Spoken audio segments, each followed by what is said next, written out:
Oh, hey, everybody. We just logged on and we're having informal chats that you are randomly privy to. You're just listening in on a three good friends chatting. Yeah. If you have the 45-second skip button in your, when the ads People pop like the in. banter, AJ. They like the banter.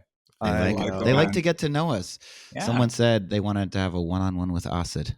There Just we go. Asad? Look at that. Sam Slevin said, I want to have a one-on-one with Asad, and I think I need to come on to defend customer success. Well, Sam, fuck you for not having Oh my God.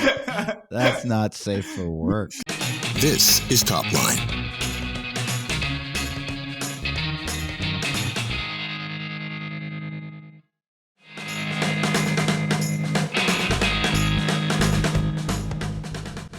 Today's episode is brought to you by 6 Sense. 6 Sense Revenue AI eliminates guesswork and arms your revenue team with the data and visibility it needs to create and convert high-quality pipeline into revenue.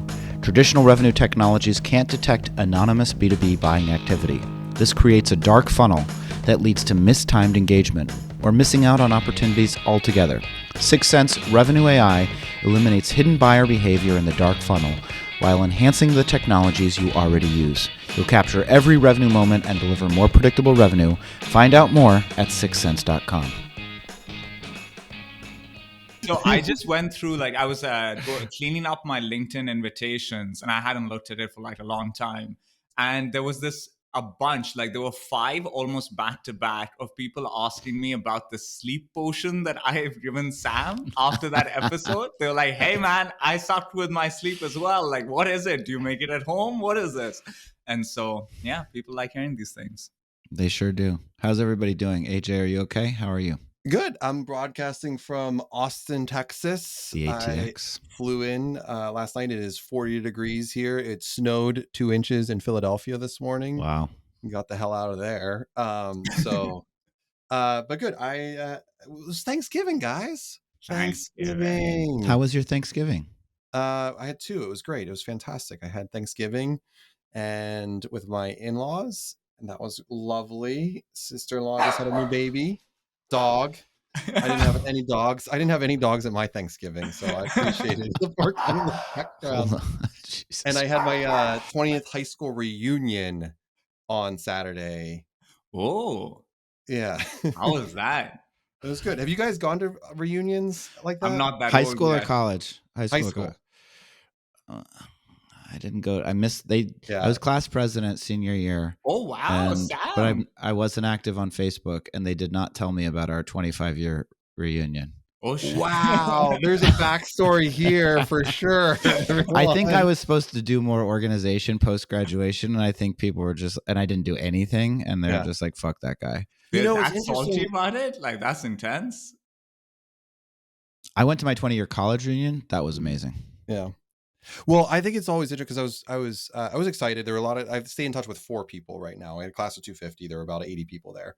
And I was talking to my wife and I was like, hey, how do I people say, what do you do? What do you do? If you I just usually say I'm in tech, and it feels very shady. I don't know how to say that.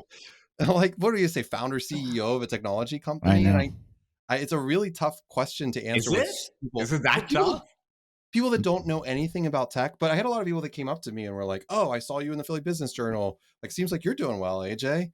Saw you. I saw you, and you're playing on value props on your podcast." Well, so it was good. It was a lot of fun. A lot of people I hadn't seen, and a lot of people I'll never see again. So there we go. As you guys are talking, I realized I don't think I'll ever be invited to the high school ones. I was asked to leave both high schools, and I had to sit for my exams privately. Shit. Yeah, I won't ever have this. This is new information. Why were you asked to leave? Oh, there were wild times back then. Pakistan was a wild place, and I wasn't. You were in Pakistan? Yeah. Were you in commerce in any way? Did you deal things to people? No, I didn't deal things. I got into a couple of altercations, maybe.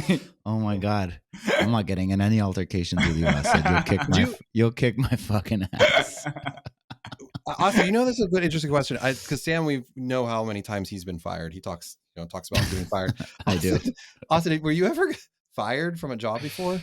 This is the only job I've ever had. that is like a B2, like a corporate job. I joined STA and I've been here since. Yeah, When but I was in like in high university, school, university. I did a couple of things in university. Was I ever fired? No, never No. fired. Okay. I quit a Right. bunch of times. I quit a lot, actually. Yeah. Quit school, quit your job. Just fuck this, I'm out. And then went for a 10-year run with the next company. I So- know, you're just crushing it. Did you guys have good Thanksgivings?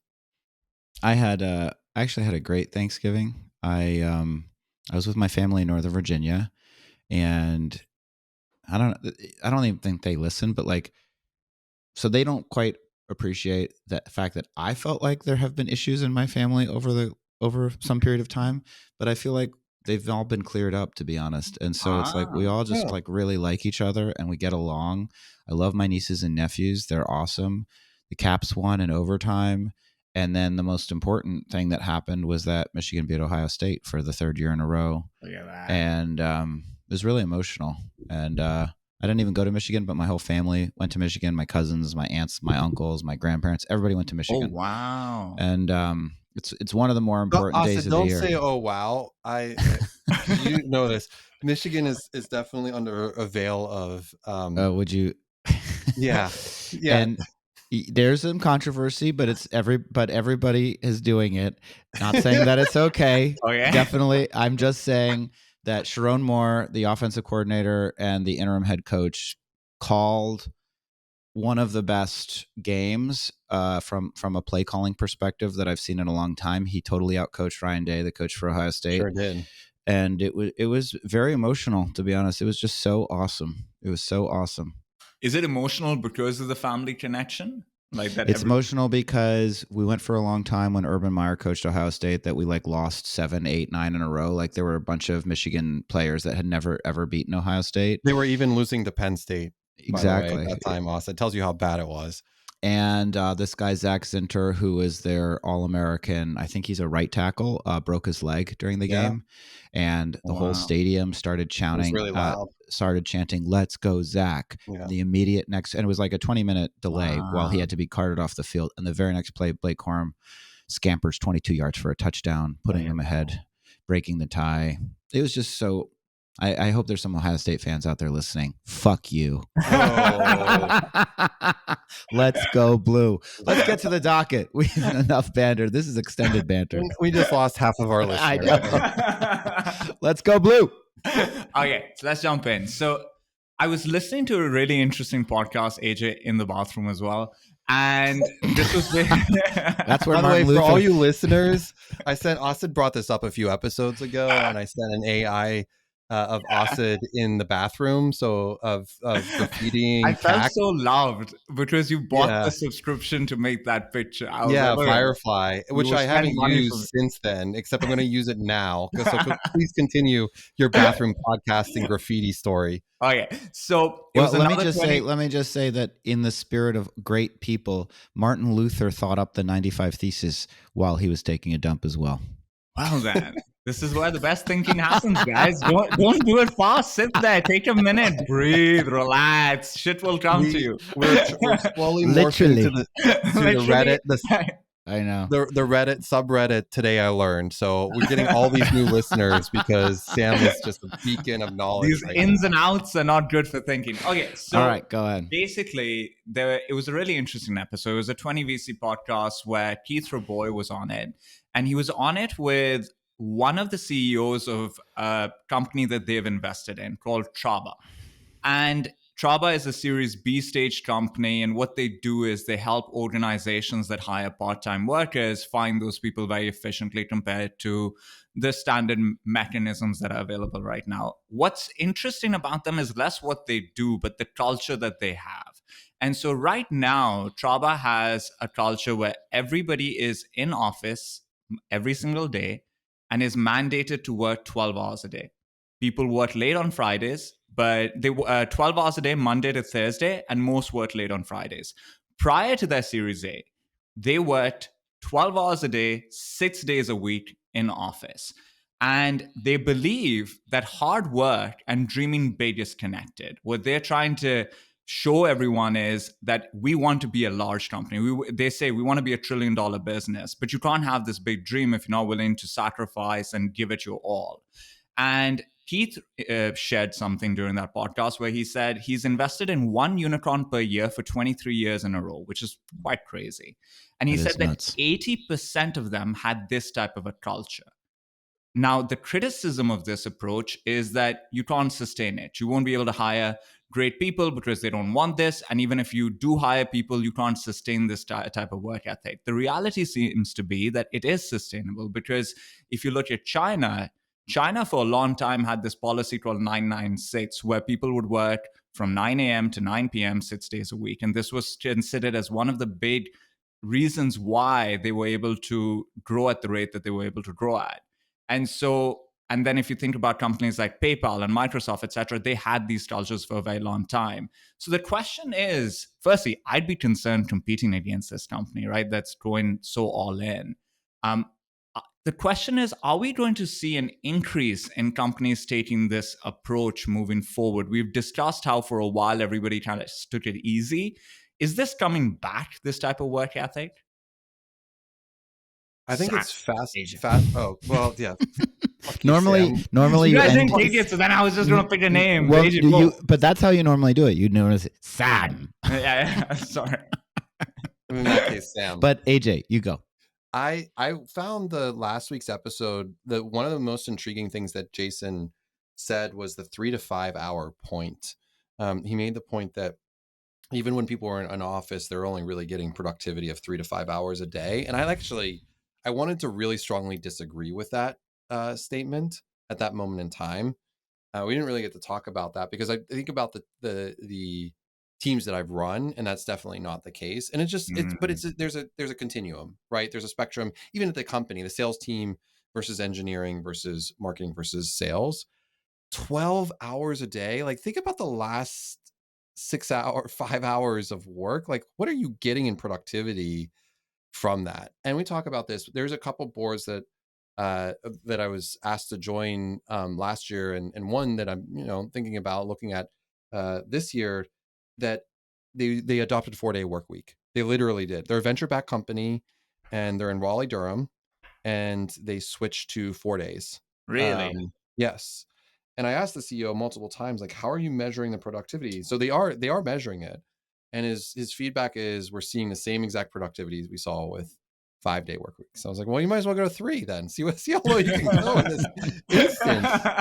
I think look, you can't disagree with the results, but that sustainability long term, what is that long term? What does that even look like? Is that going public and then past public? Is that you get to 150 people and hit Dunbar number and then you're done? Like, what is the actual number there? So their belief is that, yes, over time, you can't sustain that level and you're probably going to bring it down a little bit. So an example is when they were going for a Series A, it's an existential moment, right? Like, you're trying to prove product market fit with the scarce resources that you have and then qualify for a Series A. So they were doing the 12 hours a day, 6 days a week, all in office. And this is recently, right? Like, where all this remote thing is happening. These guys are in office 6 days a week working like that.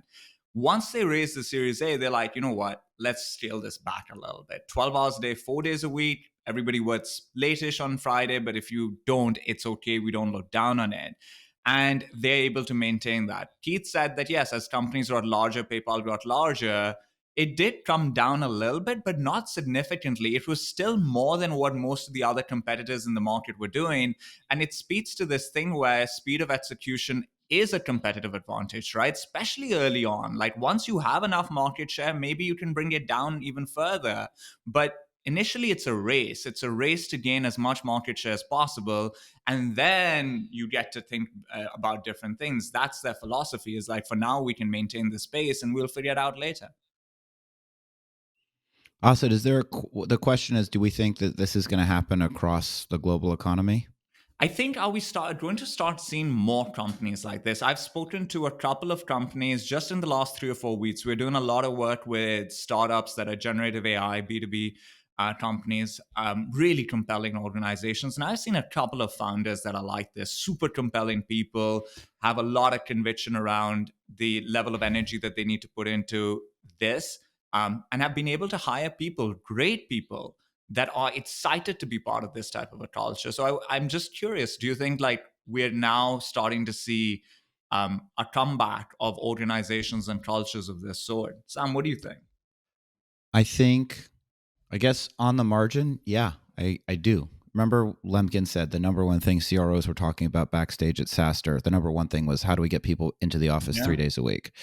My head of finance sent me this company called Motion, and they have their values online. And one of their explicit values is raw hours make a difference. And this is what they say: working too many hours doesn't guarantee success, but not working hard enough will guarantee failure.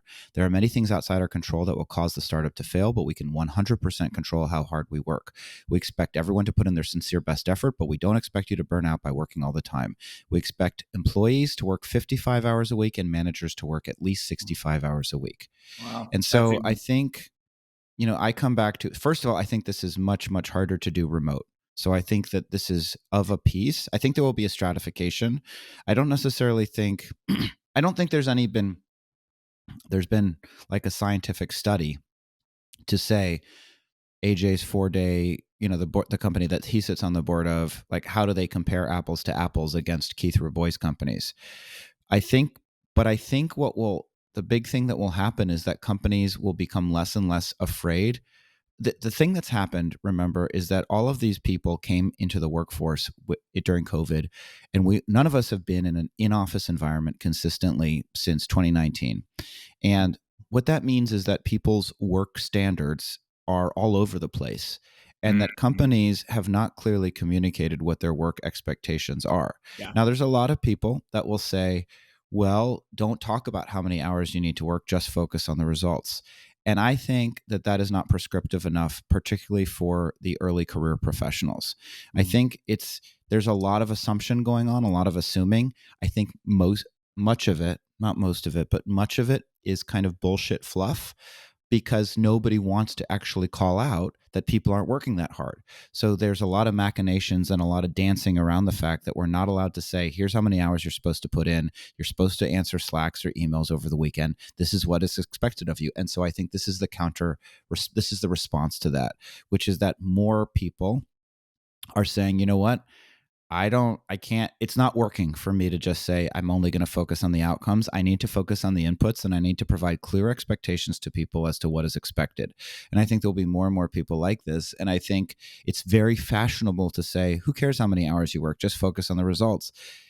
That works for the top 10%, top 1% of highly productive people that are just internally motivated, have that engine, have that motor. But for other people, you might have to explicitly call it out and say, this is exactly what is expected of you. And I don't think everybody's going to do it at all. But I think there's going to be, in general, there's all of us, right? All of us as CEOs, the three of us on this call, we are all a lot tougher today than we were 12 months ago or 18 months ago. I believe that of the three of us, and I believe that of every CEO I've interacted with. Yeah, that's and when true. we were at our pavilion dinner 2 weeks ago, the Friendsgiving dinner, the number one topic of conversation was, this exact topic, how do you drive results? How do you drive your executive team? How do you drive the organization in the right direction? And the feedback came back, you've got to clearly define expectations. You got to name it as soon as you see it. And you have to be less afraid to call things out when you see them, call out what your clear expectations are. And, Pavilion's been through a bunch of ups and downs. And again, we're smaller. We're half the size that we were at the beginning of the year. We're operating more productively, more efficiently, more quickly, with more urgency. The quality of the people at the company is probably, on average, because of the decisions we made, is probably 30 to 40% more productive, more intense, with more urgency than it was 12 months ago. So I think more and more people are saying, you know what, I appreciate that I'm not supposed to say how many hours a week you're supposed to work, and I'm just supposed to say the results are the only thing that matters, but that's not really working for me. So I think I'm going to be more explicit. And if people don't like it, they can leave. And this is also a function of the shifting leverage between employers and employees. Yeah, Sam, I'm also reminded here, though, that as our jobs as CEOs are to help inspire and motivate. So I think one thing, if you're more tactically to that Friendsgiving, if you're seeing these behaviors or results, or like the challenges of not feeling like it is you as a CEO need to take the time to like really dig in and figure out like and ask questions like, what does your day to like, what, when you come into a week, how do you plan for your week? How are you thinking about your goals? How are you thinking about things that you're working to, and really work to drive what that looks like? And then I think the best CEOs I've ever worked for or thought of are great storytellers. And even though this is the first time, I truly do believe what you said, Sam, that we are way better and more equipped today than we've ever been. And we're going to take a lot of stories from this year on and carry on. Yeah. But that even still, we can talk to some of those stories that we've had in the past, that we've seen in our careers, and just make sure that each individual person is heard, so that the expectation setting, as you go back to, like, if I'm doing this with my CX team this week, as we're talking a lot about CX, I am in Austin, I am meeting with my CX team, and these are how my one-on-ones are going to go. And I'm going to dig into their feedback and like work with them. I'm going to go to the CX leader then and say like, hey, here's what I heard. And what I want to work with you is a plan of like, here, let's work on this plan, but set the expectations, because here's also what I'm seeing from the team being in the office as well. And I think that that's just an important part of what you're saying, is just can't expect the results just by saying. Yeah, I was thinking as Sam and you were talking about this thing where we're just supposed to care about the output but not the input. So just achieve what has to be achieved. I don't care if you do it in 5 hours, 10 hours, 40 hours, whatever that is. I think it's such a flawed mindset, because especially at the stages that our businesses are at, the whole job is to increase productivity per hour. And so I need to know that I have X number of hours from you in any given week, let's say. And today you can do this much. Today you can achieve X with those hours. Tomorrow I need you to do X plus Y. How do we get there? So just because it's not just this output, it's not forever that this is good. It might be good this year. Next year, it'll be bad. I need to increase this. And so it does matter how many hours you're able to put in. And I do think that expectation has to come from the top. I also think there's this tug of war that we're going to start seeing. I think a lot of this is around resources, right? We were in a market where resources were abundant, and so you saw this rise of things like 4-day work weeks, which I think are super flawed in all of their incarnations. There are a few versions of them, and I've really looked into this, and I think they're flawed across the board. Can you expand on that? I'm curious. You say you've really looked into it. What's flawed about them? Let's say you tell somebody that I don't care if you can do, here's the output that I need from this role. Before we were doing this in 5 days. Now we're going to do the same thing in 4 days, and you get this other day off. What happens? These people have to then work that many more hours in those 4 days. Initially, it feels great to have this extra day off.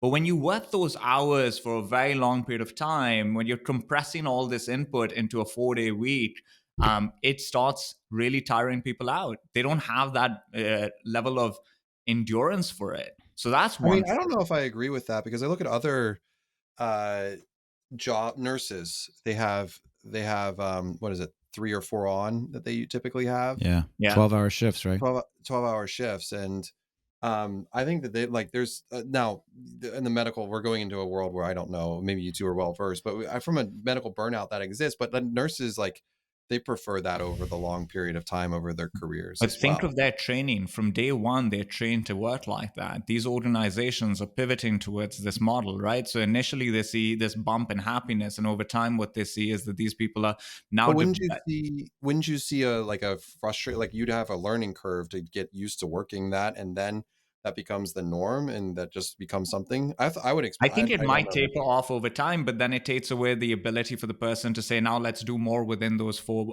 So you've gotten used to this level of output in those 4 days where you're now working these 12-hour days. And remember, these are people that have families and kids and all these things. Like, it's hard to work a 12-hour week when you have kids to pick up and drop and put to bed, etc. So it ends up causing more anxiety. Those seem to be the results, that people are saying that initially, I love having that extra day off. Over time, it's very frustrating. I think the other challenge with it is also that, okay, you're doing 4 days a week, and then the other companies are reducing the required productivity of that person. So they're taking into account that compressing what was done in 5 days into 4 days can be flawed. Let's reduce what we expect of each person, but that comes with a compensation implication as well, and people hate that.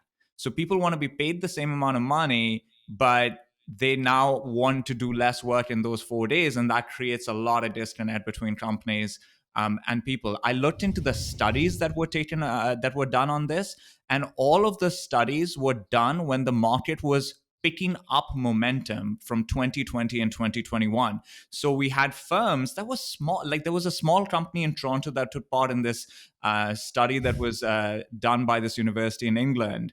And they're like, oh, we went 4 days and our productivity increased. And it's like, yeah, what was happening in the economy there? Like, you service tech companies and the market was hard. Of course, your productivity went up. Luckily, no one's gone back and looked at what happened to productivity in this market. I went and looked at the employee numbers. That company is half the size of what it was when the market was hard. And so Wow. these studies are very flawed. And then people, and it's so clickbaity, right? Like, you Yeah, just it's what people want to hear. everybody wants to hear it, and so it's so clickbaity and it's out there. It's when you actually go through the work and dig into these studies, it's so flawed. Like, I think it's actually one of the most dangerous things to be talking about in this type of an economy is leaders saying 4-day work weeks work. They don't work. And in this economy, when you put that in a person's mind and they start trying to optimize for that, it creates a lot of insecurity, I think, in that person's career, because they're optimizing for something that in this moment in time is just not something that employers can provide. Let me ask this question to this group. So again, like I came back to this, because we talk about this a lot at this point, but it's always interesting to me. First of all, I don't work as hard as I used to work. That's just true. Second, but I'm getting better. This week has been more productive than previous weeks. What if work is just not as important to people anymore? And what if people would say the purpose, if we think about, Arthur C. Clarke, Childhood's End, one of my favorite science fiction books, and before the aliens come and take humanity to the next level of evolution, and they all, they turn the moon and break the earth and fly off into the distance. Before that happens, there's this utopian world that Clarke describes, where it's basically all leisure time, where they've created this utopia where people don't. The emphasis is not on necessarily work, so to speak, meaning capitalism, a profit motive. It's on creation for its own sake. It's on being in artistic communities, maybe like kibbutz style, communes. I guess my question is, and when I look at the young people, right, Gen Z, and they just feel they seem resentful that we place so much emphasis on the importance and value of work, of creating profit. And so is that so? Exactly your point, Asad. You're like, well, if you're doing X and we give you these AI tools and we make you more productive, well, now I want you to increase your productivity. I want you to continue to fill the capacity with more and more output. When some people would argue, well, isn't the point to create more leisure time, to create more time for humans to play? And why is work the end all be all? Now, for me, because we're not in the 18th century or the 19th century, when I say work, I'm not building a barrel or putting a shoe on a horse. My work is creating ideas, communicating those ideas. This is work right now, talking on a podcast with my friends about interesting things. I'm doing work. So where does this fit into Lemkin's 4 to 5 hours? Well, but I think the point is, like, podcast host wasn't a job 20 years ago, and it is now. But the very definition of it is much closer to play than anything that has been possible over the history of, like, what we think of as post-industrial evolution work. So for me, I like work because work for me is like doing all kinds of cool stuff that I've designed because I run my own company. I don't know where I'm going with this except to ask the question to both of you. Maybe, is there too much emphasis on what we consider to be work? If not, maybe there's a stratification happening between people that highly value work and money and the outputs of that, and people that just don't. And I guess to your point, Asad, maybe those people that don't competing with the people that do are just going to lose. And that just means that there's going to be inequality. And I mean, in the spirit of honesty, I think that's the exact challenge that we're talking about right now, is that we don't want to, there's a tone deaf aspect of when we're at the beginning of this conversation, when we're talking about 12 hours and everyone's fighting together, when the truth of the matter is it's us as leaders trying to bridge the gap to the reality of the situation, which is work is not as important as it certainly feels that way in tech. Maybe it's not like that in other industries. I think it is. Doesn't feel as important as it was, but I don't think it's the advent. The challenge I have with it, Sam, is like, it would be great if it was this like communal creativity that we're all going and living like vagabonds. Is that the right word? Yeah, I think so. Maybe. We're all like going and living and doing these artisty things in the deserts of California together. But like, that's not what's really happening. People are just like, disengaged. And then what are they going home and playing games, hanging out with their families? Of course they're doing those things, but like, what are they replacing it with? Are they replacing it with their own podcast? Are they replacing it with something where they feel like they're learning and growing and they're really engaging with it? I don't have a good answer to that. I can only speak to myself. The three of us are the exception. We're not the rules. So I couldn't talk to it. I think that work is something that you have to really emphasize. You do it more than you do anything else in life, right? Like, even if you're just working 40 hours a week, what else do you do for 40 hours a week, right? And so I think if a person is optimizing for a good life, then work has to be a big component of that. I think it's really hard to have a good life if you hate the work that you're doing. And so you have to try and find something that you can be energized about, which is something at the intersection of your talents and your interests that is economically viable.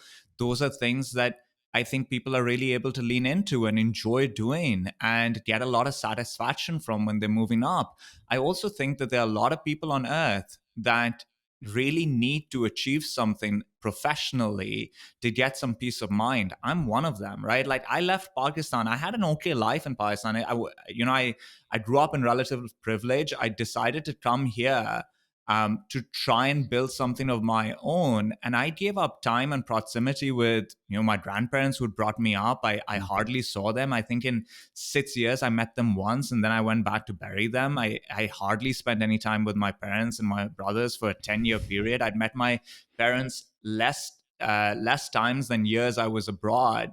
And so those sacrifices, if I don't make it, what were they for? And so I need to really get something out of work for those sacrifices to be worth it. And I think there are a lot of people like me out there. I hire a lot of them. So if you look at engagement data, 35% of people are engaged at work, right? Give and take. Mm-hmm. I think that was the number.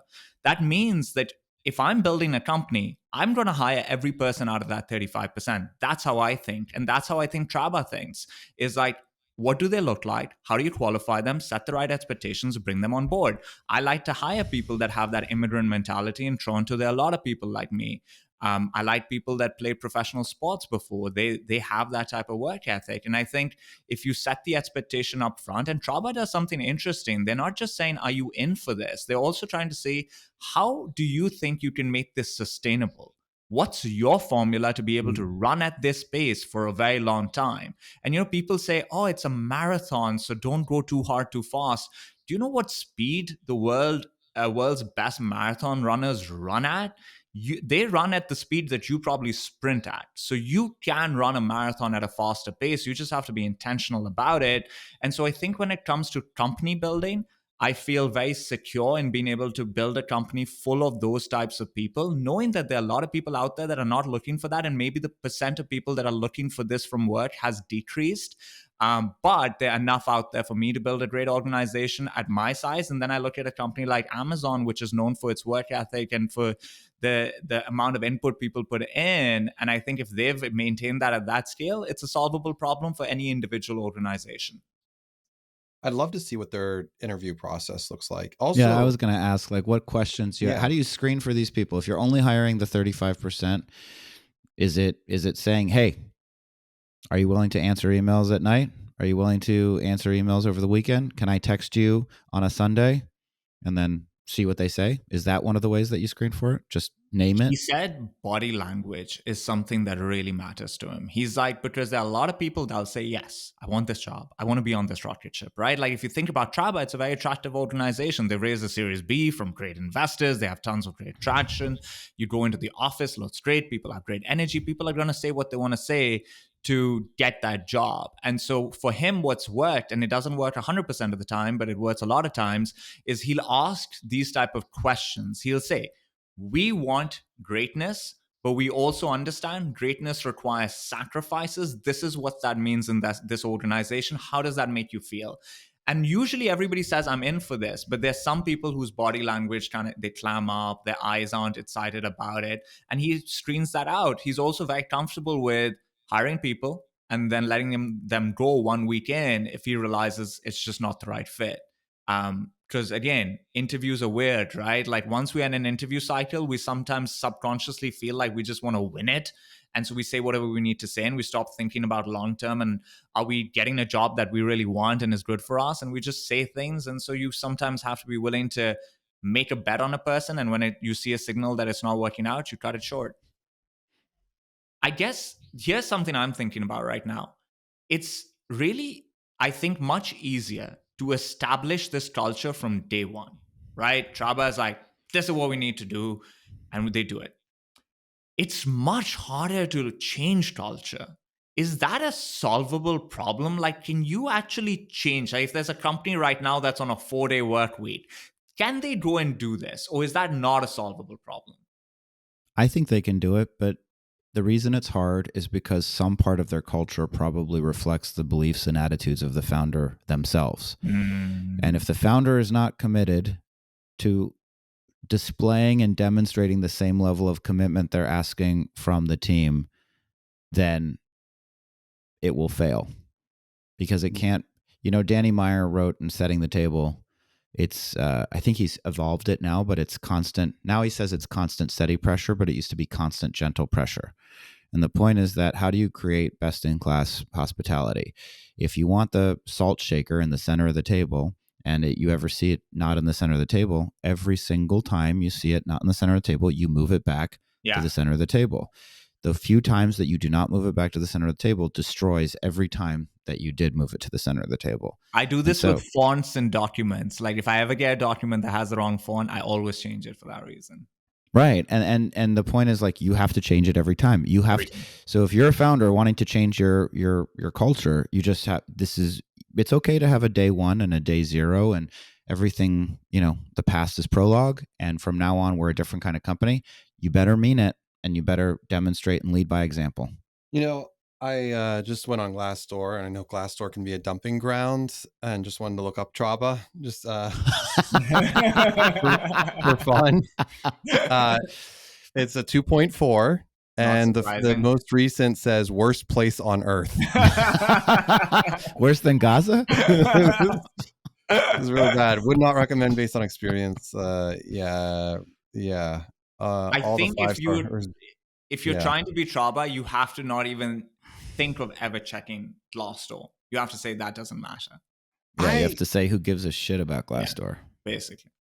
I mean, the people interviewing are going to give a shit about Glassdoor. I think that would be I think you get. I think there's probably like a correlation. There's a strong correlation between people that really, really care about Glassdoor reviews and people that are not going to be a good fit for the kind of profile that this company is hiring. It's a data point. It's a signal, right? Like you'll ask some questions, etc. But I think it's rare that somebody absolutely amazing completely disqualifies themselves because of a review. It just gives them questions to ask, things to dig into. I think you can walk past it. But you can turn a positive in anything, right? Worst place on earth. That's at least it's on earth. It's an opportunity. Okay, so we have first a word from our sponsors.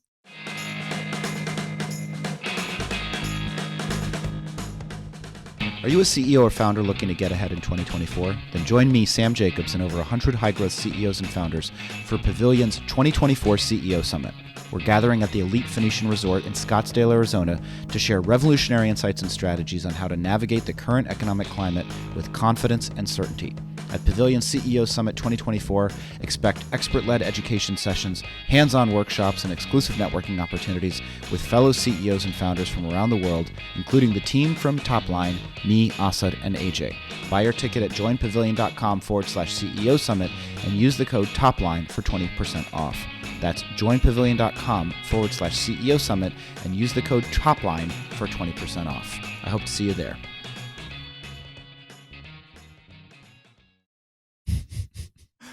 Okay, so we've been spending some time questioning all the fundamentals of SaaS because Sam had brought this up a couple of episodes ago, and I think it's such an interesting exercise to go through as we transition out of the era of SaaS to this new era.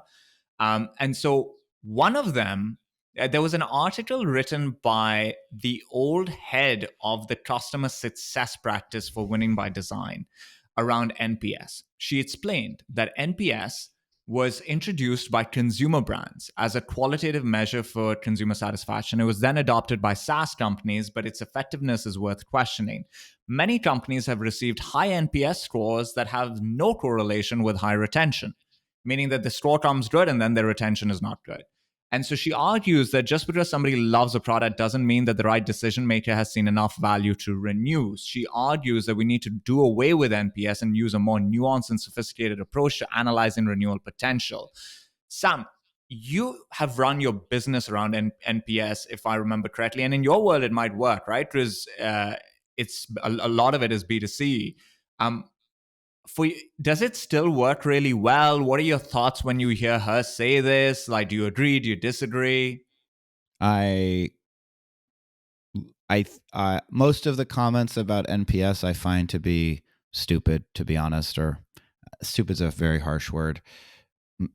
They're missing the point. Like this question, does it perfectly correlate? And so here's some problematic data, right? To support this person. I don't know her name, but better because I just called it stupid. So that was mean. For Pavilion, we've just done a bunch of algorithmic, correlation studies. The act of responding at all is more closely correlated to renewal, even if you give us a negative score. Really? So what does that tell you? That's I don't know what it tells you. Most of the time, people that are filling out NPS just want to be heard. They care, and they have something to say, and they want to share it with you. Okay, so as a point in time, if somebody gives us a poor NPS score, does that correlate to their likelihood to renew their membership or their subscription? Probably there are better indicators of things that will drive renewal. However, that's not the point. The point is that it is a simple, blunt instrument to ask one question the same way over time. It can be any question that you want. I've seen people write stupid HBR article. Like I cannot with the HBR stuff of like, you shouldn't ask how likely are you to refer a friend, but you should ask how happy are you with your service? Like the phrasing of the question matters at all. It doesn't fucking matter. What matters is that you ask one question about customer happiness the same way, the same time, to a similar cohort over time, and you benchmark the results over time. The point of it is that it's over time. It's not like, what does it say about one customer's likelihood to renew? Our NPS bottomed out in April and May, and since then it's been on the move upwards. And has churn improved over that time? Yes, it has. Now, is there a one-to-one correlation? No, there's not a one-to-one correlation. Are there better, we're evolving a customer health score that includes all manner of customer engagement, and we're going to use that to drive interventions with members to get them to renew. But does NPS loosely correlate, or any question that is, how much do you like me? Just like, how much do you like me? 1 to 10, right? And like, whatever that number is, it's not about how asking it the first time. Ask that 100 times in the same way to the same group of people, which is the problem actually with people that are like, we need to put NPS in more places. We need to put it in the app. We need more feedback. Every time you're messing, it's like Bernoulli, like every time you're messing with how you're asking it, you need to ask it in whatever the way that you ask it, whatever way you present it, whatever your current response rate is. It's useful if you do it the same way over time. I don't think it matters that like the people that are like, it's the wrong question or it doesn't, those people are annoying people to me. AJ, over to you. You all remember my rant on G2? Right, that's exactly. So we've discovered a similar G2 type topic for me. And I'm also gonna rant probably in a different way than Sam though. I was gonna. I'm glad we went to Sam. That was the right thing to do. Of course, that's the right thing to do. I recognize this because it got a chance for me to gather my thoughts and not go on a fucking rant about NPS about it. But here's what I will say. We've used NPS, both product and eNPS, for our employees. Okay. It's a really fucking hard metric. It's actually kind of frustrating. I don't think it's necessarily the wrong question. To Sam's point, it's like a kind of consistency of the data. But if you're asking, like, okay, product wise, our NPS is gone up. It started at a 0 last year. It was like -10 last year. We're at 55 today. So we've moved the needle on that one, and we've done the things, and it's been really helpful to at least see that trend and understand it. The company has gone a little bit the different way, right? Like our other organizations, we did a riff at the beginning of the year. So like we've had, would you recommend Quota Path today? Well, if you're not adding headcount and you're not seeing the growth opportunities that you saw, I wouldn't. why would anyone Right? answer that? Yes. And it's also really hard because you have to get a 9-10 to be a non-passive, or an 7 and 8 is passive. Anything below is detractor. It's a really, really hard, challenging question. So it can get from a morale issue to see it go from been in the 60s to 70s to down. Not that is challenging, but when you dig into the data, because we ask a lot of other questions, it's actually really, really encouraging. We're actually 82.5% of our employees feel really engagement, feel alignment. 99% of our employees would recommend their managers. 99% of their employees at QuotaPath would recommend their managers. So like there's a lot of really other interesting data. I have a love-hate relationship with NPS. Today I fucking hate it. So I'm just going to go with that and say it's fine, but it's a metric that's used. It's just the people that like the commerce. It's interesting you said this. Like you said at the beginning of this, it was used originally as an e-commerce No, metric. on the consumer product side, like Consumer CPG product? companies would use it. Who invented this thing? I think Sam it must knows. have been like one of the PNG type of companies, right? No, like, Sam's a today I learned guy. So like Sam's got the answer here. No, I don't have the answer, but I know it was invented and it is highly Googleable. It was invented. I like that. I know it was invented. I have a lot of conviction around that. I'll answer it right now. Okay, while you figure that out, I do think Fred Reichelt, partner at Bain & Company, 2003. Fred Reichelt, AJ Bruno wants to say fuck you. We're gonna have you on, Fred. I'm gonna find you, and you're gonna be a guest on Top Line, and that's we're gonna have a Festivus situation going on. We gotta go to win shout outs and wins of the week. We're running low on time. Is that okay? Certainly not giving up fucking NPS. That's clear. AJ, shout outs, wins of the week. I want to shout out to American Airlines. This is a very weird shout out. Yeah, you almost shook. Austin, are you okay over there? It was the most like unexpected, like American Airlines. Nobody's ever. No one's ever recommended that. I know. My mom was complaining about them like on Friday. She's the worst airlines. You know, I have the Austin airport is always the ramp is a mess. I have friends that work for American. I never pull into a gate on time. And the last like 5 trips with American, I've been on time. I've never had issues. I've had clear Wi-Fi. I've gotten work done. I watched The City of God also last night. Great movie. Heard that's good. Yeah, it's a great movie. I've had and everyone wants to shit on airlines. And yes, my mom's a flight attendant for American, by the way. But that's not the reason. I just have had great experiences, and fuck it. I give shout outs to people all the time. I'm giving one to American Airlines. You all can send your hate mail my way. Go for it. That was an amazing shout out. Sam. I'm shouting out.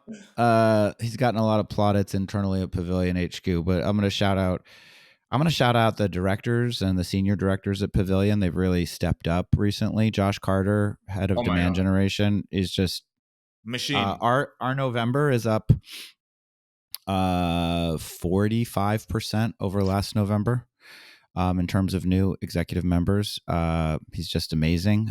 Tom Andrews doing an incredible job handling our integration of our new technology platform and also supporting chapters. Christine Moore doing an incredible job on product marketing. Brian Lee, who's running the CEO community. Hopefully all of you have heard from him recently. Make sure, AJ and Asad, you vote on whether you want to go to Big Sky and whether you want to go to Singapore with us. Samantha Carducci. There's just I've just been really, really impressed by the people that are stepping up that are just under the executive team. So thanks for all your hard work, team. Josh is a machine. He's like, you can see the difference when a person has a good skill set and they love the problem space that they're in. Yeah, I know. Like It's there's amazing. just like there's a different level that they get to over there. My shout out is also internal, just to the overall team. We are killing it right now, guys. Like, and we've been working really hard on a number of things as we navigate this downturn. We're in sale, we're in go-to-market recruitment in a downturn focused on tech, right? And tech is the most impacted. And so we've been in the trenches, navigating stylishly, I might say. And right now, all of our signals, all our leading indicators are indicating performance of a really warm market, even though the economy we're in is not a warm market right now. And I'm just really proud of the team because it's taken a lot of hard work, late nights, weekends, like that type of just pushing so hard. Should we look at your Glassdoor? I have a 100% rating right now. Well, let me change that. But I don't give a fuck about Glassdoor. No. Oh, that's the biggest humble brag. I've got 100%, but I don't care. So yeah, just shout out to the team. What a bunch of gangsters. And I'm just so privileged and proud of being on this journey with them. Awesome. Well, another episode of Top Line in the books. This one was another great one. We touched on aliens. We touched on work-life balance. We touched on Glassdoor. We touched on NPS. Only on Top Line. Give us 5 stars on the iTunes or Spotify store. Tell 5 friends. Whoever tells the most friends will get a $100 gift card from me personally for a new competition. So go tell, if anybody that tells 20 friends, I will send you $10,000. Oh my God, Sam, relax. No, maybe I won't do that, actually. We're But not going to you do stick it. to that last one. Let's see if you do it. Listen to us on Thursday for Top Line Hotline. Thanks, everybody.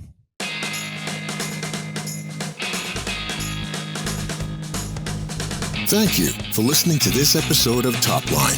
To learn more about the trends, news, and developments impacting the world of B2B SaaS, head to joinpavilion.com, where more than 10,000 of the world's top go-to market leaders go to achieve and unlock their full professional potential.